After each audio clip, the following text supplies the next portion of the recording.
જય માતાજી મિત્રો, હર હર મહાદેવ. સ્વાગત છે તમારું મારી યુટ્યુબ ચેનલ આજના સત્સંગમાં.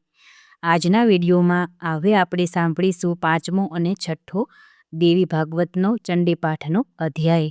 ચૈત્ર નવરાત્રિ ચાલી રહી છે તો માતાજીની સપ્તસતી અને દેવી ભાગવત સાંભળવાનું ખૂબ જ મહત્ત્વ રહેલું છે. તો આપણે આગળના વિડીયોમાં 1 થી 4 અધ્યાય સાંભળી લીધા છે. આજે આપણે પાંચમો અધ્યાય સાંભળીશું, દેવી અને દૂતનો સંવાદ. આ ચરિત્રના રુદ્ર ઋષિ, મહાસરસ્વતી દેવતા, અનુષ્ટુપ છંદ, ભીમા શક્તિ, ભ્રામરી બીજ, સૂર્ય તત્વ, સામવેદ સ્વરૂપ મહાસરસ્વતીની પ્રસન્નતા માટે એનો વિનિયોગ કરવામાં આવે છે. ઘંટા, ત્રિશૂળ, શંખ, સાંબેલું, ચક્ર, ધનુષ અને બાણ તેમણે હસ્તકમળમાં ધારણ કર્યા છે. જેમની કાંતિ શરદના ચંદ્ર જેવી છે, જે ગૌરીના દેહમાં પ્રગટ થયેલા છે, જે શુંભ આદિ અસુરોનો નાશ કરવાવાળા છે અને જેમના નામ આગળ મહાશબ્દ વપરાય છે, તે મહાસરસ્વતીનું હું ધ્યાન ધરું છું. શુંભ નિશુંભ અસુરોનું આધિપત્ય. ઋષિ બોલ્યા, પૂર્વે શુંભ અને નિશુંભ નામના અસુરોએ ઇન્દ્ર પાસેથી તેમનું 3 લોકનું રાજ્ય અને યજ્ઞ ભાગ આંચકી લીધા. ઉપરાંત એ બંનેએ સૂર્ય, ચંદ્ર, કુબેર, યમ અને વરુણના અધિકારોને છીનવી લીધા. વળી તે અસુરો વાયુ અને અગ્નિનું કાર્ય પણ કરવા લાગ્યા. આ પ્રમાણે સર્વ દેવોને અપમાનિત રાજ્ય ભ્રષ્ટને પરાજિત કરીને સ્વર્ગમાંથી કાઢી મૂક્યા. એટલે તેઓએ અપરાજિતા દેવીનું સ્મરણ કરવા લાગ્યા. દેવીએ આપણને વરદાન આપ્યું છે કે આપત્તિ વેળાએ મારું સ્મરણ કરશો, તે જ ક્ષણે તમારી વિપત્તિનો નાશ કરીશ. આમ વિચાર કરી દેવો નગાધિરાજ હિમાલય ઉપર ગયા. ત્યાં ભગવતી વિષ્ણુ માયાની સ્તુતિ કરવા લાગ્યા. ભગવતીની સ્તુતિ. દેવો બોલ્યા, દેવીને, મહાદેવીને, શિવાને અમારા નિત્ય નિરંતર નમસ્કાર છે. પ્રકૃતિ સ્વરૂપ ભદ્રાને, જગદંબાને અમારા વારંવાર નમસ્કાર છે. સંહાર કરનારી રુદ્રા, નિત્યા, ગૌરીને, ધાત્રીને અમારા નમસ્કાર છે. વળી જ્યોત્સનામયી, ચંદ્ર રૂપિણી અને સુખરૂપા દેવીને અમે વારંવાર નમસ્કાર કરીએ છીએ. કલ્યાણ કરનારી, વૃદ્ધિ અને સિદ્ધિરૂપી દેવીને વારંવાર નમસ્કાર છે. અસુરોની લક્ષ્મી, રાજાઓની લક્ષ્મી અને શિવપત્ની સ્વરૂપા જગદંબાને વારંવાર નમસ્કાર છે. હે દુર્ગા, ભયંકર સંકટમાંથી પાર ઉતારનારી, સર્વકારિણી, ખ્યાતિ, કૃષ્ણા, ધૂમ્રા દેવીને સદાય નમસ્કાર કરીએ છીએ. ઘણા શાંત ને ઘણા રુદ્રરૂપા દેવીને, જગતની આધારરૂપ દેવીને વારંવાર નમસ્કાર કરીએ છીએ. જે દેવી પ્રાણી માત્રમાં વિષ્ણુ માયા નામે, ચેતના નામે, બુદ્ધિ રૂપે, નિંદ્રા રૂપે, શ્રુધા રૂપે, છાયા રૂપે, શક્તિ રૂપે, તૃષ્ણા રૂપે, જાતિ રૂપે, લજ્જા રૂપે, શાંતિ રૂપે, શ્રદ્ધા રૂપે, કાંતિ રૂપે, લક્ષ્મી રૂપે, વૃત્તિ રૂપે, સ્મૃતિ રૂપે, દયા રૂપે, તુષ્ટિ રૂપે, માતા રૂપે, ભ્રાંતિ રૂપે રહી છે, તેને નમસ્કાર હો, નમસ્કાર હો, તેને નમસ્કાર હો, તેને નમસ્કાર હો. અમારી આપત્તિઓનો નાશ કરો. જે દેવી પ્રાણી માત્રની ઇન્દ્રિયોની અધિષ્ઠાત્રી છે ને જે સકળ ભૂતોમાં વ્યાપ્ત છે, તે વ્યાપ્તિ દેવીને નમસ્કાર. સતત નમસ્કાર. જે દેવી ચૈતન્ય રૂપે આ જગતમાં વ્યાપી રહેલા છે, તે દેવીને અમે નમસ્કાર કરીએ છીએ. પૂર્વે દેવોએ જેની સ્તુતિ કરી હતી, તે અભિષ્ટ ફળની પ્રાપ્તિ માટે ઇન્દ્રે જેની હંમેશા સેવા કરી છે, એવી કલ્યાણ કરનારી દેવી ઈશ્વરી, અમારી આપત્તિઓનો નાશ કરી અમારું રક્ષણ કરો. અત્યારે મદોન્મંત અસુરોથી ત્રાસ પામેલા દેવો, જે દેવીને આ સમયે નમસ્કાર કરીએ છીએ ને ભક્તિથી નમ્ર બની જેનું સ્મરણ કરીએ છીએ, તે દેવી અમારી આપત્તિઓનો નાશ કરો. કૌશિકીનું પ્રાગટ્ય.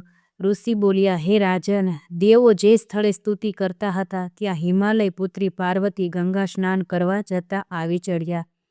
દેવોને સ્તુતિ કરતા જોઈ તે કહેવા લાગ્યા, હે દેવો, તમે અહીં કોની સ્તુતિ કરો છો? દેવો પાર્વતી દેવીને પ્રત્યુત્તર આપે તે પહેલાં પાર્વતી દેવીના શરીરમાંથી કલ્યાણમયી શિવાદેવીને પ્રગટ થઈને બોલ્યા, હે પાર્વતી, નિશુંભ નામના અસુરે યુદ્ધમાં પરાજિત કરેલા તથા શુંભ નામના અસુરે સ્વર્ગમાંથી કાઢી મૂકેલા આ સર્વ દેવો મારું સ્તવન કરે છે. આમ અંબિકા પાર્વતીના શરીરમાંથી પ્રગટ્યા, તેથી સમસ્ત લોકમાં તેને કૌશિકી કહેવામાં આવે છે. કૌશિકી પ્રગટ થયા પછી પાર્વતી પણ કાળા થઈ ગયા. આથી હિમાલય ઉપર રહેલા કાલિકાને નામે એ પ્રસિદ્ધ થયા. નિશુંભ સમક્ષ સુંદર દેવીનું વર્ણન. ત્યાં શુંભ અને નિશુંભના બે સેવકો ચંડ અને મુંડે મનોહર રૂપવાળી અંબિકાને જોયા. તે બંનેએ જઈને શુંભને કહ્યું, મહારાજ, હિમાલય ઉપર કોઈ એક સ્ત્રી દેખાય છે. તે અતિ સુંદર ને મનોહર છે. આવું રૂપ અમે ક્યાંય જોયું નથી. માટે તે કોણ છે તેની તપાસ કરાવી આપે તેને ગ્રહણ કરવી જોઈએ. તે સ્ત્રીઓમાં રત્નરૂપ છે. તેના સંઘળા અંગો સુંદર છે. એની પ્રભાથી સમસ્ત દિશાઓ ઝળહળી રહી છે. હે સ્વામી, એ હિમાલય ઉપર છે. આપે એને પ્રાપ્ત કરવી જોઈએ. હે સ્વામી, ત્રણેય લોકના મણી, હાથી, ઘોડા આદિ બધા રત્નો અત્યારે તમારા ભુવનમાં શોભી રહ્યા છે. ઐરાવત હાથી, પારિજાતક વૃક્ષ, ઉચ્ચશ્રવા ઘોડો, હંસોવાળું વિમાન, મહાપક્ષ કિંજલકીની માળા, વરુણ છત્ર, શ્રેષ્ઠ રથ, ઉત્ક્રાંતિદા શક્તિ, વરુણનો પાસ, આ બધા જ રત્નો હાથ કર્યા છે. તો પછી આ સ્ત્રી રત્નને શા માટે હાંસલ ન કરવું? ઋષિ બોલ્યા. ચંડને મુંડના આ વચનો સાંભળીને શુંભે સુગ્રીવ નામના અસુરને દૂત તરીકે દેવી પાસે મોકલ્યો. તે દૂતને શુંભે કહ્યું, તું તે સ્ત્રીની પાસે જઈ તેને સમજાવી જેમ બને તેમ રાજી ખુશીથી મારી પાસે આવે તેવું કરજે. આથી સુગ્રીવ દૂત હિમાલય ઉપર જ્યાં દેવી બેઠા હતા ત્યાં આવી પહોંચ્યો. તેણે મધુર વાણીથી દેવીને કહ્યું. દેવી સમક્ષ દૂતનું નિવેદન. હે દેવી, ત્રણેય લોકના સ્વામી ને અસુરેશ્વર શુંભનો હું દૂત છું. હે દેવી, સર્વ દેવો જેમની આજ્ઞા એકી અવાજે માને છે તથા દેવોને જેમણે જીત્યા છે તેમણે તમને કહેવડાવ્યું છે તે સાંભળો. આ અખિલ ત્રૈલોક્ય મારે સ્વાધીન હોવાથી સર્વ દેવો પણ મને વશ થઈને વર્તે છે. તેમજ ઇન્દ્રાદિ દેવોને મળતા જુદા જુદા યજ્ઞભાગો હું ભોગવું છું. ત્રણેય લોકમાં જે કોઈ શ્રેષ્ઠ છે તે સર્વ મારા કબજામાં છે. ઇન્દ્રના વાહન ઐરાવત અને ઉચ્ચશ્રવા અશ્વ મારી પાસે છે. હે શોભના, આ ઉપરાંત દેવો, ગંધર્વો ને નાગો પાસે જે કંઈ બીજા રત્નરૂપ પદાર્થો હતા તે બધા જ મારી પાસે છે. હે દેવી, અમે તને લોક સમસ્તની સ્ત્રીઓમાં રત્નરૂપ માનીએ છીએ.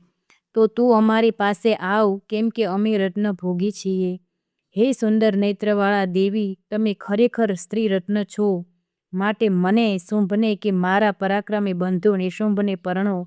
મારી સાથે લગ્ન કરવાથી તમે વિપુલ ઐશ્વર્ય પામશો. માટે બુદ્ધિથી વિચાર કરીને મારા પત્ની બનો. ઋષિ બોલ્યા. આ પ્રમાણે શુંભનો કહેણ દૂતે જ્યારે દેવીને કહ્યું ત્યારે ભગવતી દુર્ગા મનમાં હસીને કહેવા લાગ્યા, મને જીતીને સ્વામિત્વ પ્રાપ્ત કરે. દેવી બોલ્યા. શુંભે કહેવડાવેલું સર્વ સત્ય છે. તેમાં જરા પણ ખોટું નથી. તે શુંભ ને નિશુંભ ત્રણેય લોકના પતિ છે. પરંતુ મારી અલ્પ બુદ્ધિથી મેં અગાઉ પ્રતિજ્ઞા કરી છે તે સાંભળ. જે મને સંગ્રામમાં જીતશે, જે મારા ગર્વનો નાશ કરશે, તેમજ મારાથી જે બહુ બળવાન હોય તે જ મારો સ્વામી થશે. તો શુંભ અને નિશુંભ અહીં આવી મને જીતી લે ને તરત જ મારી સાથે લગ્ન કરે. દૂત બોલ્યો. હે દેવી, તમે તમારા પરાક્રમનો ગર્વ વ્યર્થ કરો છો. ત્રણેય લોકમાં શુંભ નિશુંભ સામે ઊભો રહી શકે એવો કોઈ નથી. હે દેવી, બીજા અસુરો સામે પણ દેવો ઊભા રહી શકતા નથી. તો તમે સ્ત્રી એકલા તેમની સામે સન્મુખ ઊભા રહેવાની શા માટે હિંમત કરો છો? ઇન્દ્રાદિ દેવો પણ શુંભ નિશુંભ સામે યુદ્ધમાં ટકી શકતા નથી. તો તમે એક અબળા તેમની સામે સી રીતે યુદ્ધ કરી શકશો? આથી તમો મારા કહેવા પ્રમાણે શુંભ નિશુંભ પાસે પધારો. નહીં તો પછી કેસ પકડીને તમને તે ઘસડી જશે. એટલે ગૌરવહીન થઈને તમારે જવું પડશે. ત્યારે દેવી બોલ્યા કે હે દૂત, શુંભ બળવાન અને નિશુંભ મહાપરાક્રમી છે. પણ અજાણતા કરેલી પ્રતિજ્ઞાનો ભંગ શી રીતે કરું? તું અહીંથી જા ને મેં કહેલું સર્વ તારા સ્વામીને સંભળાવ. તેમને યોગ્ય લાગશે તે કરશે.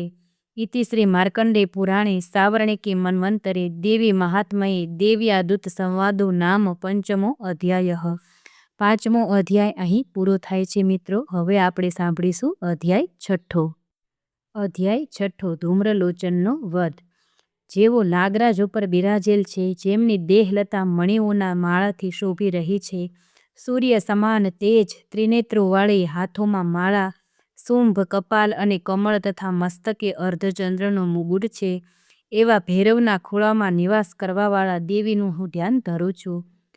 ધૂમ્રલોચનને આજ્ઞા. ઋષિ બોલ્યા, હે રાજન, દેવીના વચનોથી ક્રોધે ભરાયેલો તે સુગ્રીવ દૂત હિમાલય ઉપરથી નીચે ઉતર્યો ને દૈત્યરાજ શુંભ પાસે જઈ સર્વ વિગત વિસ્તારપૂર્વક કહેવા લાગ્યો.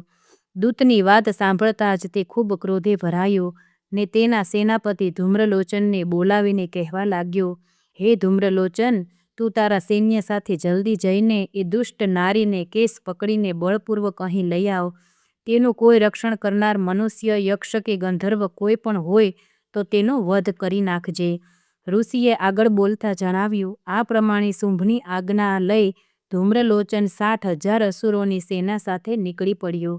તે હિમાલય ઉપર પહોંચ્યો. દેવી જ્યાં બેઠા હતા ત્યાં જઈ તેણે ઉચ્ચ સ્વરે કહ્યું, હે દેવી, તમે રાજી ખુશીથી નહીં આવો તો હું બળપૂર્વક કેશ પકડીને તમને લઈ જઈશ. દેવી બોલ્યા, દૈત્યોના સ્વામીએ તને મોકલ્યો છે. તું પોતે બળવાન છે, તારી પાસે સેના છે. આથી તું મને બળપૂર્વક ખસેડી જશે તો હું તને શું કરવાની હતી? ધૂમ્રલોચનનો નાશ.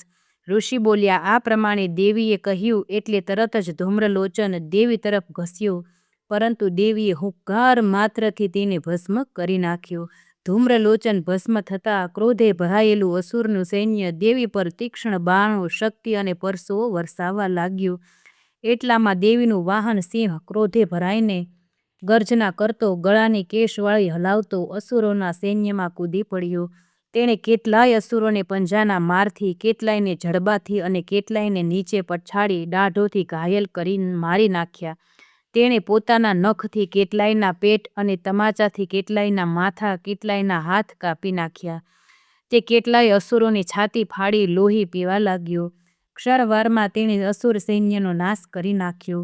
ચંડમુંડને આજ્ઞા. દેવીએ ધૂમ્રલોચનને હણી નાખ્યો છે અને દેવીના વાહન સિંહે આખા સૈન્યનો ઘાણ કાઢી નાખ્યો છે.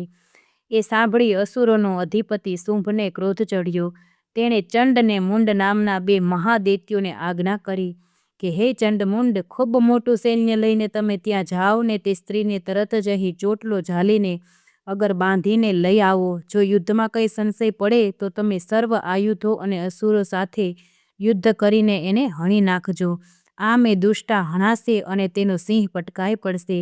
એટલે તરત જ તમે તેને બાંધી પકડીને અહીં આવી પહોંચો. ઇતિ શ્રી માર્કંડેય પુરાણે સાવર્ણિકે મન્વંતરે દેવી મહાત્મયે શુંભ નિશુંભ સેનાને ધૂમ્રલોચન વધુ નામ 6ઠો અધ્યાય. 7મો અધ્યાય અહીં પૂરો થાય છે. મિત્રો, હવે આગળના વિડીયોમાં આપણે 6ઠ્ઠો અધ્યાય પૂરો કર્યો છે અને 7મો અધ્યાય અને 8મો અધ્યાય આપણે આગળના વિડીયોમાં સાંભળીશું.